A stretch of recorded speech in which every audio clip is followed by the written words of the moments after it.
श्रीगुरुभ्यो नमः। यामाहौ सर्वलोकानां प्रकृतिं शास्त्रपारगः तां धर्मचरणं शंभो प्रणमामि परां शिवं।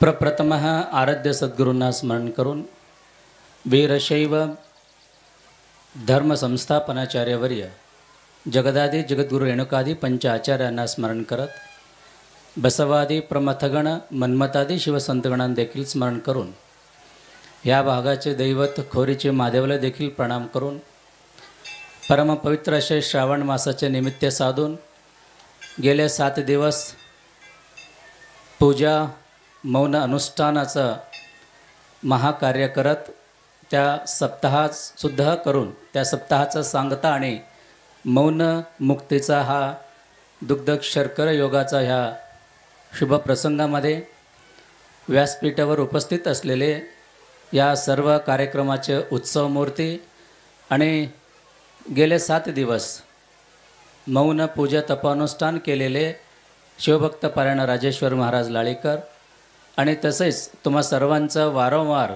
या भागाचे एक नेते म्हणून ह्या भागाचे विधाता म्हणून तुम्हा सर्वांचा कल्याण करणारे सर्व गोष्टीचा तुम्हा सर्वांना वारंवार सहकार करणारे ह्या भागाचे लोकनेते आणि धाडशीचे आमदार डॉक्टर तुषारराव राठोड साहेब आणि तसेच या महाराष्ट्र कीर्तनकार प्रवचनकार मंडळाचे अध्यक्ष नावंदे गुरुजी आणि व्यासपीठावरले सर्व सन्मान्य व्यक्ती, कारण वेळ खूप झालेली आहेत म्हणून खरं म्हणजे हा कार्यक्रम 1 वाजेपर्यंत संपायला पाहिजे होता, परंतु आत्ता वेळ 2 वाजू लागलेली आहे म्हणून सगळ्यांची नाव न घेता या सर्व उपस्थित सद्भक्त मंडळी माता भगिनी नवतरुण भाविको, आपला हा महाराष्ट्र संतांची भूमी आहे। वीरशैव लिंगायत परंपरामध्ये आम्ही सगळेजण अहोरात्र झटणारे आहोत म्हणून आपला हा परंपरा आम्ही पाहिलं तर जगद्गुरू पंचाचार्यापासून बसवादी शरण मन्मतादी शिवसंतांचं सर्व विचारधारा घेऊन जाणारा आम्ही सगळेजण आहोत म्हणून त्याच विचारधारेवर आम्ही सगळेजण काय करू लागलो तर ह्या श्रावण महिन्याचं निमित्त आम्ही सगळ्यांना साधलं आणि त्या निमित्तानं आज काय केलं तर एक विशेष म्हणून, कारण गेल्या या 60-70 वर्षाची कालावधीमध्ये राष्ट्रसंतांचे कार्य आम्ही सगळ्यांना परिचित आहे। राष्ट्रसंतांची पावलावर पाऊल ठेवणारा त्यांची सोबत आम्हालाही सुद्धा काम करण्याचा धर्म प्रचार प्रसार करण्याची संधी अनेक शिवाचार्यांना भेटला। खास करून माझा वैयक्तिक अनुभव सांगायचं म्हणजे राष्ट्रसंतांचं खूप जवळकं माझं होतं म्हणून आप्पांचे प्रत्येक अनुष्ठानाला मी उपस्थित राहायचं, सुरुवात आणि शेवटी मी राहणारच आहे। मग त्या आप्पांची परंपरा आम्ही पाहिलं तर मौन म्हणून जे काही अनुष्ठान करत असताना त्यांची जे काही ऊर्जा होतं ते सर्व संबंध जगांना भेटण्याकरिता शेवटचे धर्मसभा आप्पा करत होते। त्याच अनुषंगानं आजही सुद्धा संबंध महाराष्ट्रातील सर्व शिवाचार्य अनुष्ठान करत राहतात। कुणाचे बाह्य असतो, कुणाचे एकांत असतो, कुणाचे ज्योतिर्लिंगाचे ठिकाणी असतो, म्हणजे जेणेकरून त्या 21 दिवस सर्व शिवाचार्याने भगवंताचं नामस्मरणामध्ये त्यांची वेळ काढत असतो। म्हणजे वर्षभर तुम्हा सर्वांचं कल्याण करण्याकरिता वर्षभर तुमचं पाप आपल्या पायावर तुम्ही ठेवलं तर ते धुण्याकरिता 1 महिना आपल्याला काय करावा लागतो, श्रावण महिन्याचे निमित्त साधून 21 दिवस आपल्याला तपश्चर्या करावा लागतो, अनुष्ठान करावा लागतो। मग 21 दिवसाचे जे काही तपश्चर्या आहे तो एक प्रकारचा आपला ऊर्जा म्हणून तयार होतो, चार्ज म्हणून आपल्याकडे तयार झालं तर भक्तांचं कल्याण न कळत होऊन जातो।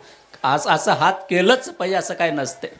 कोणी म्हणतो आप्पा माझा डोक्यावर हात ठेवा, डोक्यावर हात ठेवायसुद्धा गरज नाही, फक्त नजर दृष्टी त्यांच्यावर पडलं तरीसुद्धा त्यांचे कल्याण झाल्याशिवाय राहणार नाही।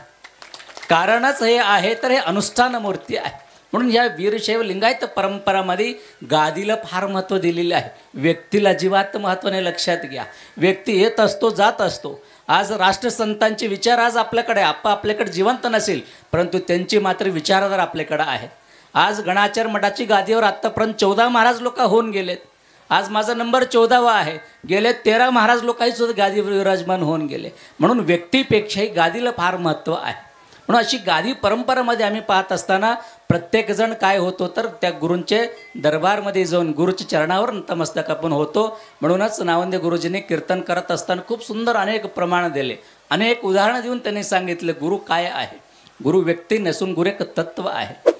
म्हणून एखादा गुरूंची विचार पटत नसेल तरीही सुद्धा आपल्याला काय पाहिजे, गुरुचं व्यक्ती नाही, गुरु व्यक्ती नाही, परंतु गुरु तत्व म्हणून आपण एखादा नतमस्तक झाला तर नक्की मात्र तुमचं जे काही दुर्दशा आहे ते चांगलं दशा झाल्याशिवाय राहणार नाही.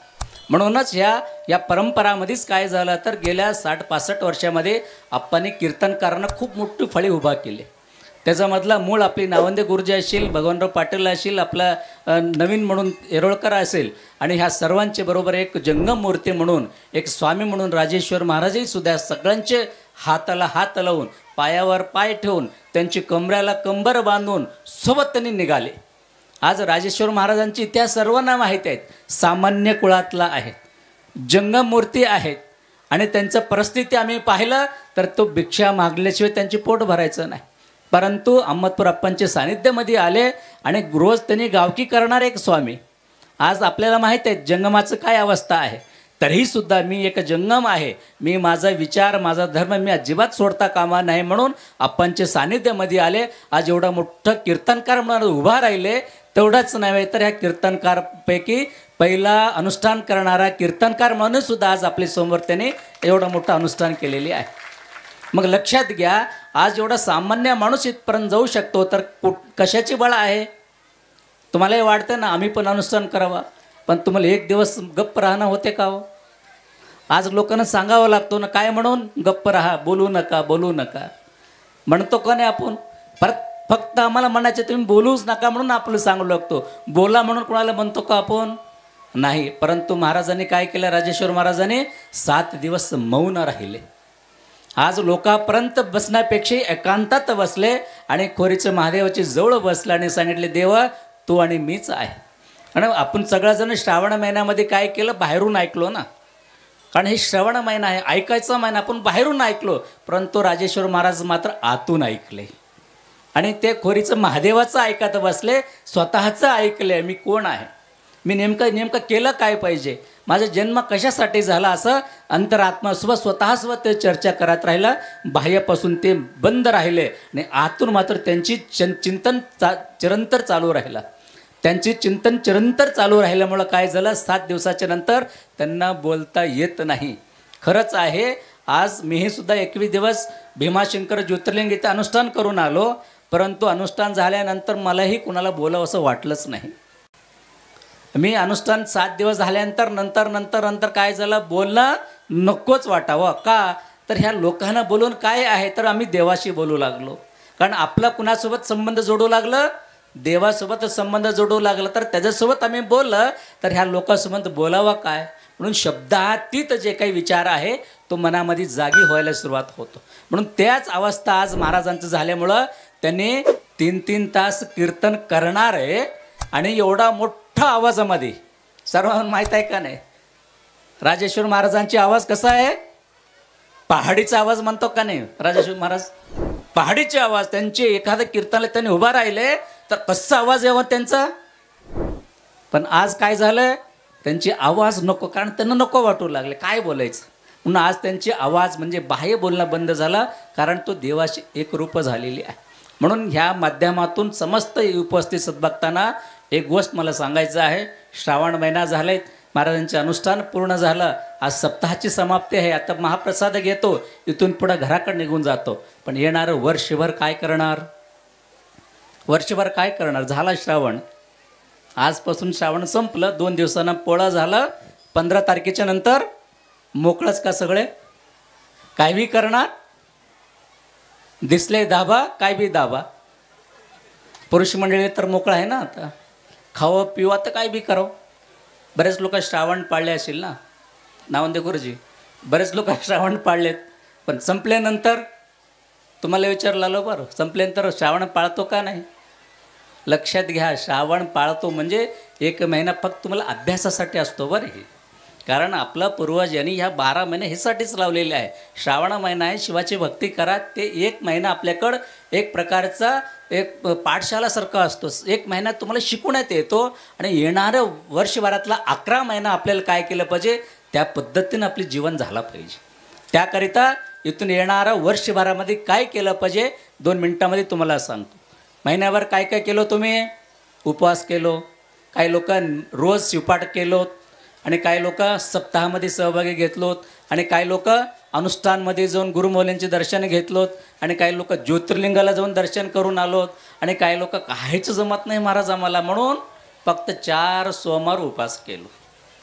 बरोबर आहे, आम्हाला ते का महिना होत नाही, 4च सोमवार आम्ही पाळलो. काय सोमवार दिवसभर उपास राहायचं, संध्याकाळी रट्टभर किलोभर काय साबुदाणे का बगर, संध्याकाळी साबुदाणे खाल्लो वाटली तेवढं पोटभर, झालीच श्रावण.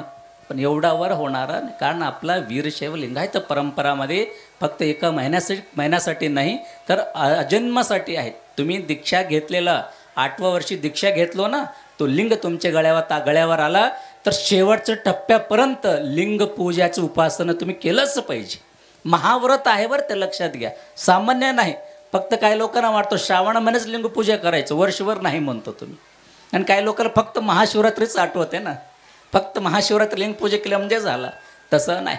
कारण आपला हा आयुष्यभर जोपासण्याचा एक आहे. म्हणून सर्वजण दीक्षा घेतलेल्याने तुम्ही वर्षभर काही नाही करा, परंतु सकाळी उठल्यानंतर मात्र लिंगपूजा केल्याशिवाय दुसरं काही करायचं नाही. म्हणून लिंगपूजाचं महाव्रताधारी सर्वांनी झालंच पाहिजे, पहिला गोष्ट. आणि इथून पुढं सांगतो, लक्षात घ्या, दिवसभरामध्ये महिनाभर काही कमी जास्त केलं असेल, परंतु इथून पुढं मात्र वर्षभर म्हणजे 11 महिना काय काय करायचं सांगतो. सकाळी लवकर उठल्यानंतर पहिलं काम काय, स्नान पूजा. कुठला पूजा करायचं, पहिला लिंग पूजा, घरातलं देवाची पूजा. ते झाल्यानंतर घरातलं वडीलधारांचे सर्वजण पाय पडलं पाहिजे. किती लोक आई वडिलांची पाय पडतो, कोणी पडणार नाही का. म्हणून सगळ्यांना सांगतो, इथून पुढं घरातल्या लहान मुलांना सांगा, तुम्ही वडीलधारांची पाय पडलं पाहिजे. पहिला नियम काय, घरातल्या देवाची पूजा, लिंग पूजा आणि घरातल्या वडीलधारांची दर्शन म्हणजे पाय पडायला लावायचं, हे शिकवण तुम्ही मुलांना दिलं पाहिजे. एक गोष्ट. आणि दुसरं, सायंकाळी तुम्ही घरात आल्यानंतर सर्वजण काय केलं पाहिजे, शिवपाठ केलंच पाहिजे. करणार का सगळेजण शिवपाठ? बघा, तुमचे लहान लहान मुलांना तुम्ही घेऊन बसा आणि फक्त 5 ते 10 मिनटामध्ये शिवपाठ करायचं. कसं शिवपाठ करायचं, कसं जमेल तसं. या घरामध्ये हातपाय धुवून घ्या, कपाळावर विभूती लावून घ्या आणि सर्व मुलांना घेऊन शिवपाठ समोर ठेवायचं. कसं जमेल तसं शिवपाठ करायचं. शिवपाठ झाल्यानंतर आरती शिवराचं एक म्हणायचं आणि सर्वांनी देवाची दर्शन करायचं. आणि जे कोणी गुरु करून घेतलेलं असेल तर तुम्ही बसून त्या जागेवर 1 किंवा 2 माळाची गुरुने दिलेल्या मंत्राची जप करायचं. अनेक लोकांना महिनाभर जप करा वाटतो, नाही, आयुष्यभर जप केलं पाहिजे. सकाळी आणि संध्याकाळी 2 वेळा प्रत्येकजण गुरुने दिलेल्या महामंत्राची जप सर्वांनी करावा. हे नित्यनेम तुमचं वर्षभर झालं तर होतो काय, तर काहीच होणार नाही. परंतु तुमचा तो घर राहणार नाही, तो साक्षात कैलास झाल्याशिवाय राहणारा नाही. तुमचे घर तो कैलास होतो, मग तुमचे घर कैलास झाल्यानंतर तिथं अष्टदरिद्र राहणार नाही, तुमचे सर्व दुःख नाहीसा होतो आणि तुम्ही सगळेजण भाग्यवान होतं. म्हणून या प्रसंगामध्ये सांगत आजचा हा खोरीचं महादेवचे ठिकाणी राजेश्वर महाराजांनी मौन अनुष्ठान संपन्न केले आणि त्यांच्या आयुष्यामध्ये प्रतिवर्ष, आज पहिल्यांदाच नव्हे तर इथून पुढं मी महाराजाला सांगतो, प्रतिवर्ष तुमचा अनुष्ठान आजपासून सुरुवात केलं तर प्रतिवर्ष तुमचा अनुष्ठान चालू राहायलाच पाहिजे. करणार का महाराज? कसं जमेल? 11 दिवस ह्या वर्षी केला, पुढच्या वर्षी सुद्धा 11 दिवस करा. एक जागा ह्या वर्षी मोठा झाले, पुढचा वर्षी छोटा होईल, मोठा होईल, ते विषय नाही. परंतु 11 दिवस मात्र तुम्ही हा परंपरा तुम्ही चालू ठेवलं तर स्वतःचं कल्याणाचे मार्ग तुम्हाला स्वतःला मिळून जातो. म्हणून या प्रतिवर्षाचे अनुष्ठान मूर्ती म्हणून राजेश्वर महाराज इथून भविष्यामध्ये एक कीर्तनकारमध्ये एक चांगला आचार विचारवान माणूस, आज आपल्याला सांगायला काय हरकत नाही. नावंदे गुरुजीकडे पाहिल्यानंतर प्रत्येकानं वाढतो, काय तेज दिसते गुरुजींच्या चेहऱ्यावर. आज गुरुजी जवळपास 60-65 वर्षाचे आहेत गुरुजी, पण वाटतात का 75 वयाचे. बघा, गुरुजीचे वय किती आहे? 75 वय आहे, पण दिसतात का? तर त्यांनी काय केलेत? प्रसादिक झालेली आहेत. त्यांनी कुठंही काहीच खात नाही. एक शिवाचार्य कसं वागतात त्याप्रमाणे त्यांची आचरण आहे. म्हणून शुद्ध आचरण असल्यामुळं त्यांच्या मनामध्ये एक प्रकारचा त्या भगवंताची शक्तीचं ऊर्जा सातत्यानं असतो. म्हणून आज 75 वय असूनही सुद्धा आज 3-3 तास थांबू शकतात आणि एवढं सर्व काही करत असताना कधीही एक थेंब पाणी पिणारा नाही. का? तर त्यांनी स्वतःला त्या आचरणामध्ये उतरून घेतलेली आहे. म्हणून त्याच पद्धतीने येणाऱ्या काळामध्येही सुद्धा मी म्हणतो एक नावंदे गुरुजी तयार झालं, त्यांचं पाठीमागे राजेश्वर महाराज तयार झाला, तर येणाऱ्या काळामध्ये सर्व कीर्तनकारही सुद्धा आचारवान झाले तर नक्की ह्या समाजात चांगली प्रबोधन त्यांच्याकडून होतो. म्हणून सर्व कीर्तनकारांनी सुद्धा या वीरशैव लिंगायत धर्माचा प्रचार प्रसार करण्याकरिता कटिबद्ध झालात. तर ह्याच पद्धतीनं प्रत्येक कीर्तनकाराला माझं म्हणणं आहे, तुम्ही सर्व गोष्ट जे काय असेल हेवा देवा चांगला विचार सगळं बाजूला ठेवा. आता हे म्हणले आपले बालाजी पाटील म्हणलेत राष्ट्रसंत एक वैयक्तिक प्रॉपर्टी नाही. आम्ही मान्य करतो, राष्ट्रसंत एकट्यांचा नाही, राष्ट्रसंत जगाची आहेत, राष्ट्राचे राष्ट्रसंत आहेत, त्यांचे विचार घेऊन सर्वांना जाता येतो. म्हणूनच आज आपल्याला इथं परवा दिवशी इथं शंभू उमर गेले, त्यांनी अखंड शिवनाम सप्ताह घेतले, बिलोलीमध्ये अखंड शिवनाम सप्ताह घेतले. तसंच आपल्याही नांदेडमध्ये सर्व शिवाचार्यांनी एकत्र येऊन फार मोठा अखंड शिवनाम सप्ताह घेतलो. त्या सप्ताहामध्ये जवळपास 45 शिवाचार्य एकत्रित आम्ही आलो. मग कुणाच्या विचारानं? राष्ट्रसंतांचे विचारानं. आज जवळजवळ 50,000 लोक शेवटीचे दिवस होते. अशोकराव चव्हाण साहेब व्यासपीठावर होते. म्हणजे एवढा भव्यदिव्य सभा, एवढा भव्यदिव्य कार्यक्रम कुणासाठी आणि कुणाची वारसा होता? ते आपली मठाचं नाही, तर ह्या वीरशैव लिंगायत संप्रदायामधला कीर्तनकारांची वारसा त्या ठिकाणी शिवाचार्याने पार पडले. मग लक्षात घ्या, आज समाजाला एकजूट करण्याकरिता आम्ही सगळेजण एकत्रित आला पाहिजे. कारण प्रत्येक ठिकाणी मतभेद राहणारच आहे. मतभेद नसेल तर माणसा राहू शकणारा नाही. म्हणून मतभेद बाजूला आम्ही सारलं तर एकत्रित जमलो तर होतो काय? शेवटी वीरशैव लिंगायत आम्ही सगळेजण एकजूट झालं तर आपलं सर्वांचे सर्वांगीण विकास व्हायला काही वेळ लागणारा नाही. म्हणून आज ह्या व्यासपीठावर खूप काही बोलता येईल, परंतु तुमच्या इकडे मी पाहू लागलो काही लोकांचे लक्ष महाप्रसादाकडे आहे. म्हणून जास्त न बोलता एवढंच या प्रसंगामध्ये सांगतो. आज ह्या तुमच्या भागातून रामराव मस्कल असेल, राहुल भाऊ नावंदे असतील, अशी नवीन तरुण कार्यकर्ते उभा राहू लागलेले आहे. आणि आज आपले देशमुख असतील, अनेक लोक आपले या भागातलं, आपले गोगे सरपंच असतील, सर्वांकडे आम्ही पाहिलं तर सर्व क्षेत्रामध्ये आपली माणसं नवीनपणाने बाहेर पडू लागलेले आहे. तर तुम्हा सर्वांना माझं एक म्हणणं आहे, तर ह्या सर्वांना सहकार करणं तुम्हा सर्वांची जबाबदारी आहे. नवीन जे काही येणाऱ्या तरुण मुलं आहेत त्या सर्व तरुण मुलांना तुम्ही तन्मन धनातून सहकार करा. त्यांची पाठशी तुम्ही सर्वजण उभा राहा. आणि येणारा काळ कुणाचा असेल तर त्या भारत भवन म्हणून कसं आपलं प्रधानमंत्री नरेंद्रभाई मोदी म्हणतात ना, भारत भवन म्हणजे अनुभव मंडपाची त्यांनी जी काही कल्पना भारत भवन म्हणून त्यांनी सांगत असेल, तर त्याच पद्धतीने येणाऱ्या काळामध्ये सुद्धा या वीरशैव लिंगायत समाजाची विचारधारा जगापर्यंत पोचल्याशिवाय राहणारा नाही. त्याकरिता आज आपल्याला इथून सुरुवात करावा लागतो, तरच तिथपर्यंत जाऊ शकतो. म्हणून तळागाळापासून पूर्ण वरीपर्यंत सर्व समाजाला एकजूट करण्याकरिता एक मानवता विचार आपला हा धर्माचा आहे, एक वैश्विक विचार आपल्या सर्वांचा आहे. त्यासाठी जाती मत पंथ धर्म सर्वही बाजूला ठेवायचं आणि ह्या मानव धर्माचा विजय म्हणून सर्वांनी एकजूट झाला पाहिजे म्हणून प्रसंगामध्ये सांगत आजचा हा कार्यक्रमामध्ये जे काही अनुष्ठान मूर्ती म्हणून राजेश्वर महाराज आणि तुम्हा सर्वांना खोरीचं महादेवाचं कृपा आशीर्वाद असतो म्हणून या प्रसंगामध्ये शुभ आशीर्वाद देतो आणि माझा वाणीला विराम देतो. शिवम भयत सांबजे नमः पार्वतीपते हर हर शिव हर हर. महादेव. सगळेजण मुठ्ठी बांधून भारत माता की जय, भारत माता की जय, वंदे मातरम, वंदे मातरम, हर हर महादेव, हर हर महादेव. यानंतर आभार आमचे कैलास पूज्य राजेश्वर स्वामी महाराज लाळीकर यांच्या श्रवण